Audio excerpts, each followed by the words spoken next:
Hi everyone, welcome back to explore literature. इस video के अंदर हम डिस्कस करने वाले हैं women in politics in India की unit number 4, history of women's movement in India.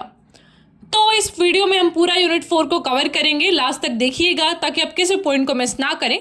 And if you haven't subscribe the channel तो please पहले वो भी कर लीजिए। तो बात करें वुमेन्स मूवमेंट की, तो ये काफ़ी बड़े सोशल रिफॉर्म से स्टार्ट हुए थे 19th सेंचुरी में।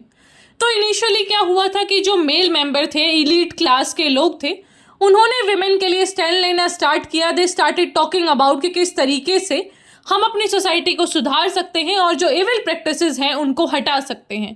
तो इस तरीके से कुछ हमारे जो रिफॉर्म्स हैं, विमेन मूवमेंट्स हैं, वो स्टार्ट हुए और बाद में इन्होंने बहुत ही रिवोल्यूशनरी टर्न ले लिया।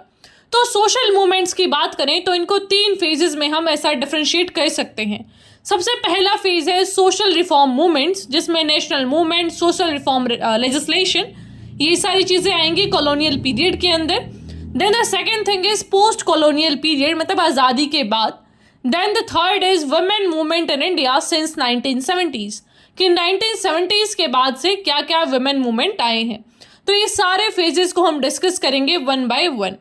तो अगर बात करें कॉलोनियल पीरियड की, तो क्या हुआ था कि 19th सेंचुरी में बहुत सारे ऐसे इश्यूज आ रहे थे कि जो हमारे ब्रिटिशर्स थे, यहाँ पे आ रखे थे, वो रूल कर रहे थे। अब उन्होंने पिन पॉइंट करना स्टार्ट कर दिया कि भाई तुम्हारी सोसाइटी तो बड़ी खराब है, तुम तो ऐसा करते हो, तुम सती प्रैक्टिस करते हो, तुम चाइल्ड मैरिजेस करते हो, फीमेल फिटिसाइड्स होता है। तो ये सारी प्रॉब्लम्स इन्होंने गिनाना शुरू कर दिया। अब जो मेल मेंबर्स हमारे यहाँ के जो यूरोप में पढ़े थे, वेस्टर्न एजुकेशन लेके आए थे, उनको भी ये चीज़ें काफ़ी फील हुई कि जो हमारी सोसाइटी है वैसे तो अच्छी है, उसके नॉर्म्स, वैल्यूज़, कल्चर काफ़ी अच्छा है, लेकिन कुछ इविल प्रैक्टिसेस हैं जिनको हमें ट्रीट करना होगा, वरना ये पूरे कल्चर को करप्ट कर देंगी, डिसीज कर देंगी। तो यहीं से स्टार्ट हुआ था विमेन का एजुकेशन, कि किस तरीके से हम औरतों को पहले एडुकेट करें, क्योंकि अगर हम औरत को एजुकेट करेंगे तो वो ना ही खुद को ऐसा अवेयर करवा पाएगी, बल्कि अपने बच्चों को भी अच्छे से एजुकेशन देगी। और इन शॉर्ट पूरा जो सोसाइटी है वो एक डेवलप्ड सोसाइटी की तरफ बढ़ेगा। तो ये सारी चीज़ें काफ़ी बढ़ी और इन लोगों ने काफ़ी चैलेंज किया पेट्रियार्की को, क्योंकि पहले क्या होता था, ये माना जाता था कि जो औरत पढ़ेगी ना, उसके हस्बैंड की डेथ हो जाएगी, वो विधवा हो जाएगी। तो ऐसे ऐसे कुछ नॉर्म्स थे, कुछ मिथ्स थे। तो ये सारी चीज़ों को चैलेंज किया गया। कुछ एजुकेशनल एलीट जो मैन थे, उन्होंने स्टार्ट किया वुमेन एजुकेशन को। तो अब साथ साथ आज़ादी के लिए भी आंदोलन चल रहे थे, तो सारे कॉलोनियलिज्म के अगेंस्ट हम स्ट्रगल्स कर रहे थे। उसमें भी गांधी जी जैसे लीडर्स ने काफ़ी इनकरेज किया वेमेन को कि भाई आप बाहर आइए और हमारे साथ आप पार्टिसिपेट कीजिए। लेकिन ऐसा नहीं था कि इससे वुमेन को कुछ ज़्यादा एम्पावरमेंट मिला, क्योंकि उनका तो काम ही बढ़ गया, क्योंकि एक तो वो घर के काम करती थी, ऊपर से उन्हें अब बाहर का भी बागडोर संभालना पड़ा। तो ये सारी चीज़ें इतनी ज़्यादा इम्प्रूव नहीं हुई थी अभी तक भी। कुछ लोगों को ऐसा फील हुआ कि ठीक है, वुमेन को हमें फोर्सेस में भी लेना चाहिए, तो वुमेन को फ्रंट रैंक्स में जो मेल मेंबर्स हैं उनके साथ भी आर्मी को ज्वाइन करवाया गया। तो काफ़ी सारी लिमिटेशंस के होते हुए भी बहुत सारे प्रेजुडिसेस को चैलेंज किया गया। पब्लिक प्राइवेट जो डायक्टमी है उसको चैलेंज किया गया कि अब औरतों को हम पीछे नहीं रखेंगे, they should be treated equal. तो वो इतने लेवल पे नहीं हुआ, बट स्टिल थोड़ी सी आग यहाँ पे जल चुकी थी अब रेवोल्यूशन की। तो रेवोल्यूशन के नाम पे इन्होंने काफ़ी सारी चीज़ों को चैलेंज किया, जैसे कि सती प्रैक्टिसेस, फीमेल इन्फेंटिसाइड का मतलब होता है भ्रूण हत्या। देन इज पॉलीगैमी मतलब एक से ज़्यादा शादी करते हैं जब आप। फिर चाइल्ड मैरिज, पर्दा सिस्टम, एब्सेंस ऑफ एजुकेशन की औरतों को पढ़ाया नहीं जाता था। तो ये सारी चीज़ें चल रही थी, लेकिन जो इक्वल राइट्स का विमेन डिमांड कर रही थी वो ज़्यादा अभी लॉजिक में नहीं आई थी चीज़ें। तो यहाँ पे जो सोशल रिफॉर्मर्स हैं, जैसे कि राजा राम मोहन रॉय, केशव चंद्र सेन, ईश्वर चंद्र विद्यासागर, विवेकानंद, दयानंद सरस्वती, इन सारे लोगों ने अपना काफ़ी अच्छा कंट्रीब्यूशन दिया ताकि वो विमेन को लीडरशिप प्रोवाइड कर सके उनके मूवमेंट्स में। तो ऐसा था कि विमेन के मसीहा बन के ये लोग आ रहे थे। कोई भी औरत नहीं थी अभी ऐसा फ्रंट फील्ड में कि वो अपने लिए खुद की लड़ाई को लड़े। तो यहाँ तक ये चीज़ें हो रही थी। फिर राजा राम मोहन रॉय आते हैं। उन्होंने काफ़ी सारे इविल्स को अपोज किया, जैसे कि अर्ली मैरिज, पॉलीगेमी और फीमेल एजुकेशन को भी इन्होंने सपोर्ट किया। ये सपोर्ट करते थे विडो एजुकेशन को भी, विडो रीमैरिज को, इंटरकास्ट मैरिज को। एंड ही वांटेड कि जो वुमेन है ना, उनको उनका राइट टू प्रॉपर्टी और इनहेरिटेंस भी मिले। तो राजा राम मोहन रॉय है जो हमारे फर्स्ट फेमिनिस्ट निकल कर आए। फिर ब्रह्मो समाज ने भी काफ़ी ज़्यादा सोशल रिफॉर्म्स को ऐसा प्रैक्टिस करवाया। पहले वो बंगाल में स्टार्ट हुआ, लेकिन बाद में सारे इंडिया में वो स्प्रेड हो गया। आर्य समाज का भी काफ़ी बड़ा रोल है विमेन के जो रिवोल्यूशंस हैं उनके पीछे, and it was established by Dayanand Saraswati in 1875। Vidyasagar, Keshav Chandra Sen, ये सारे लोगों ने मिलकर विडो रिमैरेज एक्ट को पास करवाया 1856 में। मतलब इनके एफर्ट्स थे, पास तो ब्रिटिश गवर्नमेंट ने करा था। देन इज दस the social reforms let the foundation of women movement in India, कि ये सारी चीज़ें हुई, ऑल्दो बहुत ज़्यादा रिवोल्यूशन नहीं हुआ, लेकिन स्टिल वुमेन को इन्होंने बहुत ज़्यादा एज दिया कि भाई आप आगे आइए, आप बहुत ज़्यादा कुछ कर सकती हैं, आप पिछड़ी हुई नहीं है। मतलब उनके अंदर एक आत्मविश्वास इन्होंने जगा दिया था। फिर आता है नेशनल मूवमेंट। तो नेशनल मूवमेंट के टाइम पे काफ़ी औरतें पढ़ चुकी थी, काफ़ी इवल प्रैक्टिसेस भी एलिमिनेट हो चुकी थी, तो वुमेन काफ़ी आई, मिडिल क्लास की औरतें, हाईली एजुकेटेड वो हो चुकी थी, तो जो वुमेन मूवमेंट्स हैं उनमें काफ़ी आगे बढ़कर उन्होंने पार्टिसिपेट किया। तो पॉलिटिकल एक्टिविटीज़ में भी वुमेन का हमें रोल दिखता है ड्यूरिंग द नेशनलिस्ट मूवमेंट। तो जब काफ़ी नेशनलिस्ट मूवमेंट चल रहे थे उस टाइम पे, जब पार्टीशन ऑफ बंगाल हुआ 1905 में, तो स्वदेशी मूवमेंट लॉन्च हुआ था। तो उस टाइम पे हमें देखने को मिला कि किस तरीके से वुमेन ने बहुत ज़्यादा कंट्रीब्यूशन किया। उन्होंने अपने सोने के जो जेवरात थे, बैंगल्स, नोज रिंग्स, ब्रेसलेट, सबको डोनेट कर दिया था नेशनल फंड के लिए। उन्होंने काफ़ी सारी एक्टिविटीज़ में पार्टिसिपेट किया। वुमेन थी जो बंगाल में, पंजाब में, उन्होंने स्वदेशी मूवमेंट में भी बड़ा एक्टिव पार्ट लिया।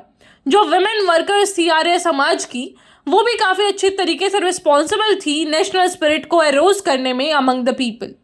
स्वर्ण कुमारी जो सिस्टर थी रविंद्रनाथ टैगोर की, और उनकी डॉटर सरला देवी, वो सपोर्टर्स थी, काफ़ी स्ट्रॉन्ग सपोर्टर्स हम उन्हें बोल सकते हैं स्वदेशी मूवमेंट की। कुछ इंपॉर्टेंट जो वुमेन हैं उनके अगर हम नाम बताएं, इन्होंने रेवोल्यूशनरी एक्टिविटीज़ में पार्ट लिया, जैसे कि मिसेस श्यामाजी कृष्ण वर्मा, फिर ये है नरोजी चट्टोपाध्याय, मैडम बिकाजी रुस्तम, KR काम, इस तरीके की काफ़ी जो नाम है वो हमें दिखते हैं हिस्ट्री के अंदर। इन्होंने काफ़ी जो है मेजर कंट्रीब्यूशन दिया अपना इंडियन रिवोल्यूशनरी मूवमेंट्स के अंदर। ऑलराइट, सो ये था सारा नेशनलिस्ट मूवमेंट के दौरान कि किस तरीके से वुमेन ने पार्टिसिपेट किया। तो अब देश तो आज़ाद हो चुका था, लेकिन वुमेन, उनकी प्रॉब्लम्स, वो सारी चीज़ें नहीं ख़त्म हुई थी। तो वुमेन मूवमेंट्स क्या थे पोस्ट कॉलोनियल इंडिया में, मतलब कि आज़ादी के बाद के भारत में क्या क्या वुमेन मूवमेंट्स हुए। सबसे पहला है तेलंगाना मूवमेंट। तो ये हुआ 1946 में और 1951 तक चला। ये काफ़ी इंपॉर्टेंट एक पीजेंट स्ट्रगल था इंडिया के अंदर। यहाँ पे हुआ क्या था कि कुछ लोग थे जो they were protesting against the oppressive regime of Nizam. तो निज़ाम, पाटिल, जागीरदार थे जो हैदराबाद स्टेट के, वो बड़ा ऑपरेसिव सिस्टम करते थे। जो फार्मर्स थे उनको उनका जो प्रोड्यूस था उसका कोई पैसा नहीं मिल रहा है, जागीरदारी क्राइसिस चल रहे हैं। जागीरदारी सिस्टम में क्या था कि इलीगल टैक्सेस लिए जाते थे, फोर्स्ड लेबर करवाया जाता था। तो इससे मर्द तो परेशान थे ही, लेकिन औरतों को और ज़्यादा डबली मार्जिनलाइज किया गया, डबली एक्सप्लॉइट किया गया। तो इसलिए उन्होंने काफ़ी ज़्यादा लीड रोल लिया and they fighted against this जागीरदारी system and this illegal taxation system in Telangana and the Hyderabad state area. तो इसे हम बोलते हैं तेलंगाना मूवमेंट। फिर इसके बाद आता है चिपको मूवमेंट। तो ये स्टार्ट हुआ था Tehri Garhwal district of UP से। यहाँ पे कुछ आदिवासी वुमेन थी, तो जब ऑफिसर्स आए कि भाई हमें पेड़ काटने हैं, तो फॉरेस्ट डिपार्टमेंट से ऑफिसर्स गए, दे डिनाइड कि हम आपको नहीं काटने देंगे, लेकिन उन्होंने फोर्स किया। तो ये इन्होंने हक कर लिया पेड़ों को कि हम इनसे चिपक गए हैं। एंड वो क्या मानती थी कि ये जो पेड़ है ना वो जीवित है, इनके अंदर लाइफ है, तो आप इनको ऐसे नहीं हटा सकते हैं। तो इस तरीके से काफ़ी रिवोल्यूशनरी मूवमेंट था जहाँ पे वुमेन्स ने लीड लिया, वुमेन लीडेड दिस मूवमेंट, और इन्होंने सारे प्रोटेस्ट को अकेले लीड करके और उन जो ऑफिसर्स थे उनके खिलाफ ये लड़ी and at the and they वोन। फिर एक और काफ़ी इंपॉर्टेंट मूवमेंट आता है एंटी एरेक मूवमेंट। ये हुआ था आंध्र प्रदेश में, जहाँ पे वुमेन ने लीड किया 1990s में। इन्होंने काफ़ी जो इविल प्रैक्टिस है सोसाइटी के अंदर एल्कोहल ड्रिंकिंग का, उसके खिलाफ ये मोर्चा निकाला कि भाई इसको ख़त्म किया जाए। जो कंजप्शन है, सेल है डिस्टिल्ड लीकर का आंध्र प्रदेश में। तो यहाँ पे ये जो मूवमेंट था वो सिर्फ ऐसा एलिमिनेशन के लिए नहीं था कि हमें लीकर को एलिमिनेट करना है, बल्कि प्रोटेक्शन और सर्वाइवल के लिए था कि हमारा जो कल्चर और हमारी जिंदगियाँ हैं उसको सेव किया जाए। एंड जो सारा डिजनरेशन हो रहा है फैमिलीज़ का, आप डैमेज जो कर रहे हैं इससे, उसको भी हमें हटाना है। तो पूरा अल्कोहल के खिलाफ जो मूवमेंट चला था ये that was anti arrack movement. तो ये तो बात हुई पोस्ट इंडिपेंडेंट इंडिया की। अब बात करते हैं 1970s से लेके क्या क्या विमेन मूवमेंट हुए हैं इंडिया के अंदर। तो काफ़ी सारी एनजीओज और ऑर्गेनाइजेशंस ने विमेन को एम्पावर करना स्टार्ट किया। अब पहले क्या था कि जो मेल है ना वो लड़ रहे थे विमेन की जो हक की लड़ाई थी। अब विमेन्स ने पार्टिसिपेट करना स्टार्ट किया, उन्होंने बढ़ चढ़कर भाग लेना स्टार्ट किया पोस्ट इंडिपेंडेंस इंडिया से। तो यहाँ पे भी ऐसा ही हुआ कि जो मिथ था ना कि भाई विमेन तो अब इक्वल फ्रंट फोर्ट पे आ गई हैं, अब कोई अनइक्वलिटी नहीं रहा, वो मिथ को ब्रस्ट किया गया by report that is towards equality report of 1974। इसमें साफ साफ दिखा दिया गया है कि जो औरतें हैं वो बहुत सारे फॉर्म्स पे, बहुत सारे फ्रंट्स पे पीछे हैं और से मेल से, और इनको आगे लाने की ज़रूरत है। तो इस तरीके से काफ़ी सारी प्रॉब्लम्स है जो वो अराइज की इशू से, और बहुत सारी रिपोर्ट्स को इन्होंने एनालाइज किया। तो यहाँ पे जो पोस्ट इंडिपेंडेंट इंडिया है उसमें वुमेन मूवमेंट्स को निकाला गया कि भाई किस तरीके से हमें जो इश्यूज हैं, prevalent dowry, women work, price rights, land right, political participation, Dalit women marginalization, इन सारी चीज़ों को डील करना है, that to with the revolutionary end, कि हमें थोड़ा सा रिवोल्यूशनरी अब होना पड़ेगा। अब ऐसा नहीं है कि कोई और हमारे लिए लड़ेगा, we have to fight for our own cause. तो काफ़ी सारे विमेन ग्रुप्स निकल कर आए इस टाइम पे, जिनको 6 कैटेगरीज में आप कैटेगराइज कर सकते हैं। सबसे पहला है ऑटोनॉमस ग्रुप, जिनका मेन प्रोपेगेंडा था कि हमें कॉन्शियसनेस रेज करना है, अवेयरनेस रेज करना है। Then is mass based organisation, जैसे कि ट्रेड यूनियंस, एग्रीकल्चरल लेबरर्स, इन सारे लोगों ने मतलब ऐसा ग्रुप ऑर्गेनाइज किया ताकि वो ऐसा विमेन इश्यूज के खिलाफ लड़ सकें। Then is group that concentrate on providing services, तो कुछ ऐसे ग्रुप्स निकल कर आए जो ऐसा हेल्पिंग हैंड प्रोवाइड करते थे नीडी वुमेन को। फिर आती हैं प्रोफेशनल वुमेन ऑर्गेनाइजेशन, जैसे कि डॉक्टर, लॉयर्स, तो ये अपने अपनी फील्ड में निकल कर आए। Women wings, political parties I. फिर डॉक्यूमेंटेशन, रिसर्च वर्क करने वाला भी एक ग्रुप निकल कर आया।